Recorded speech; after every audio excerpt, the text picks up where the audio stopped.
بسم الله الرحمن الرحيم.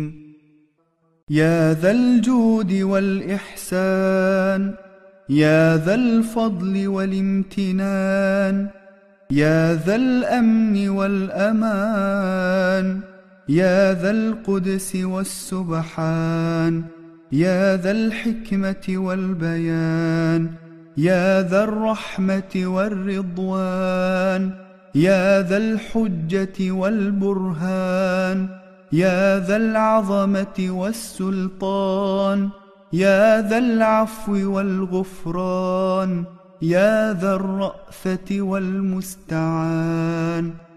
سبحانك يا لا إله إلا أنت الأمان الأمان، خلصنا من النار.